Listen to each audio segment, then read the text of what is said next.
எழுத்தாளர் அவங்களுடைய ஏற்புரை வழங்குவதற்காக அன்போடு அழைக்கிறேன். காலத்தின் போக்கில் நகர்ந்து கொண்டிருக்கும் இந்நாட்களில் பிரபஞ்சம் அருளிய அழகான சந்தர்ப்பத்தில் என்னோடு துணை நின்றும் என் சிறு முயற்சியை பங்கேற்றும் இவ்விடத்தில் குளிமீருக்கும் அனைத்துள்ளங்களுக்கும் வணக்கம். இத்தனை பணிச்சுமைகளுக்கு மத்தியிலும் எங்கள் அழைப்பை ஏற்று வருகை தந்திருக்கும் சிறந்த இயக்குனர், காத்திரமான படைப்புகளையும் வழங்கிய மீரா கதிரவன் அவர்களுக்கும், அக்காலின் எலும்புகள், மகிழ்ச்சியான பன்றிக்குட்டி, பிறைந்தினை பூ தின்னும் இசைக்கு உட்பட்ட அற்புத கவிதைகளை படைத்த கவிஞர் பெருமாள் அவர்களுக்கும்,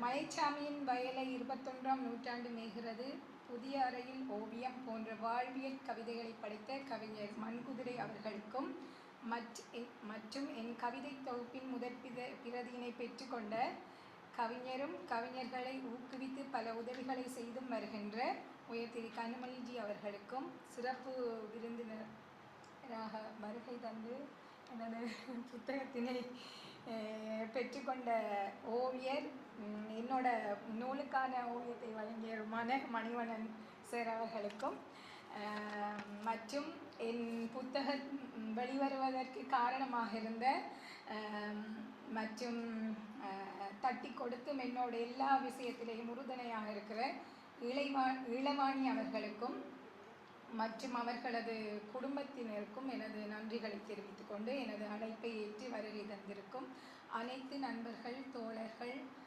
நலன் விரும்பிகள் அனைவருக்கும் நன்றிகளையும் கூறிக்கொண்டு, எனது தலைப்பு வெளுத்து போட்ட நிலா என்று பேர் இருக்கிறதுக்கு என்ன காரணம் என்று சொன்னால், ஒரு பெண் திருமணத்துக்கு முன் எப்படி இருப்பா என்றதும், திருமணமாகி கைவிடப்பட்ட பெண் எப்படி இருப்பா என்றதுக்கான தலைப்பே தவிர நிலாவோட கம்பேர் பண்ணல, ஒரு பெண்ணை தான் சொல்லியிருக்கிறேன். அது நிலாண்டு யோசிக்கிறது ஒரு பெண்ணை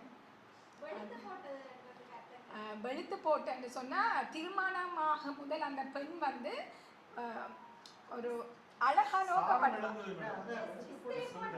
ஆமாம், அழகா நோக்கப்படுவா. ஒரு ஃப்ரெஷ்ஷாக ஒரு புது சாரியோ ஒரு புது துணியோ அவ்வளோ அழகா இருக்கோ அப்படி பார்க்கப்படுற எல்லாரும் அதை அழகா பார்ப்பாங்க, விரும்பி பார்ப்பாங்க, அப்படிலாம் இருக்கும்.